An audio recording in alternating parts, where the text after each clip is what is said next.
A e keni menduar ndonjëherë se si farkëtohet karakteri i vërtet? Jo në rehati, jo në qetësi, por në zjarrin e vështirësive. Kjo është ideja e fuqishme e filozofit stoik Seneca, që do të eksplorojmë sot, dhe është një ide që sfidon pothuajse gjithçka që mendojmë se duam nga jeta. Të gjithë ndërrojmë për një jetë pa probleme, pa sfida, apo jo, duket si qëllimi final. Por, çka nëse kjo dëshirë për qetësi në fakt na e vjedh mundësinë për të bërë ata që kemi potencialin të jemi? Po sikur jeta idealet mos jetë as pak ajo pa probleme? Atëherë, le ta themi qartë që në fillim, ideja se jeta e lehtë është një bekim, është thjesht një iluzion. Rehatia, prosperiteti, këto mund t'i ndodhin kujdo, por madhështia, ajo u rezervohet vetëm atyre që përballen dhe dalin fitimtar mbi sfidat e jetës. Vetëm ndaluni dhe mendoni pak për këtë. Të kalosh gjithë jetën pa ndjer kur një stuhi të brendshme, do të thotë të mbetesh i huaj për gjysmën e asaj që do të thotë të jesh njeriu. Është si të lexosh vetëm gjysmën e një libri të mrekullueshëm dhe të pretendosh se di fundin. Kjo na çon direkt te një mit shumë i përhapur. Besimi se fati i mirë është thjesht mungesa e problemeve. Këtë ide do ta dekonstruktojmë, sepse një jetë pa sfida në thelb është një jetë e pa ekzaminuar, e pa jetuar plotësisht. Ja ku është keqkuptimi themelor. Shumica mendojnë se qëllimi është të lundrosh në një det të qetë pa asnjë val, por Seneca nafton të bëhemi kapiteni anijes që e përballon stuhinën me guxim. Çfarë citati absolutisht ronditës? Kjo e përmbys gjithçka. Të mos kesh pasur kurrë fat të keq, do të thotë të mos kesh pasur kurrë mundësinë të zbulosh forcën e vërtet që fle brenda teje.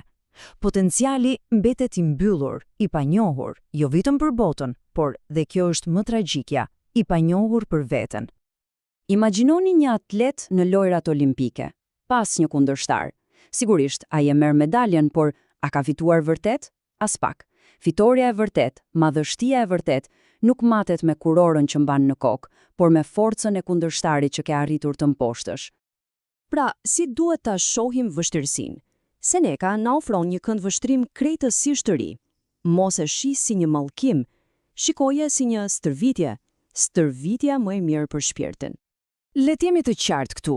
Për stoikët, fatkeqësia nuk është diçka që duhet shmangur me çdo kusht. Përkundrezi, është vegla me të cilën shpirti forcohet, testohet dhe bëhet gati për sfida edhe më të mëdha. Fiks si një muskul që nuk rritet dot pa tension, as karakteri nuk forcohet dot pa vështirësi. Mendoni pak për dallimin mes një rekruti të ri dhe një veterani me përvojë. Rekruti smerohet vetëm nga mendimi një plage, ndërsa veterani ai e shikon plagën me një qetësi të habitshme. Jo se nuk ndjen dhimbje, por sepse e di shumë mirë se fitoria shpesh vjen pikërisht pas gjakut. Përvoja i ka dhënë një kuptim dhimbjes. Tani, le të shohim anën tjetër të medaljes. Nëse vështirësia na forcon, çfarë na bën rehatia e vazhdueshme? Këtu fshihet një rreziku i fshehtë, ndoshta edhe më i madh. Thelbi është ky. Ndërsa varfëria mund të të thyej trupin, begatia e pakontrolluar mund të kalbësh shpirtin. Ajo e ushqen mendjen me plogështi, e turbullon gjykimin dhe e bën pathuajse të pamundur të dallosh atë që është e vërtet nga ajo që është thjesht e lehtë. Dhe ky proces është tinëzar. Kur një njeri mbrohet vazhdimisht nga çdo vështirësi, nga çdo formë stresi, ai nuk bëhet më i fortë. Përkundrazi, bëhet aq i brisht sa edhe fladhi më i lehtë mund ta rrëzojë. Pse? Sepse ajo që nuk stërvitet, pashmangshmërisht, atrofizohet. Dhe gjithë kjo na sjell në zemër të çështjes, cila është masa e vërtetë e një njeriu. Nuk është mungesa e problemeve që ka në jetë, është mënyra se si u përgjigjet atyre problemeve. Këto janë parimet e një farktari të shpirtit. Kjo nuk është dorëzim pasiv, as pak. Është një angazhim aktiv me realitetin. Është arti i të pranuarit të asaj që ndodh, dhe më pas ta transformosh atë në diçka të dobishme. Ta kthesh çdo goditje në mësim dhe çdo humbje në forcë. Kjo është esenca e qëndrueshmërisë. Nuk është diçka me të cilën lindim, por është një muskull që e ndërtojmë me mund. Sa më shumë stuhi të përballos, aq më të forta bëhen rrënjët e tua. Bëhesh i kalitur nga vetë betejë. Çfarë imazhi i fuqishëm ky? Kjo është forca e vërtet. Nuk është të mos bie shkurrë, sepse të gjithë biem herët avon. forca e vërtet është refuzimi për të qëndruar i rrëzuar, të vazhdosh të luftosh edhe në gjunjë.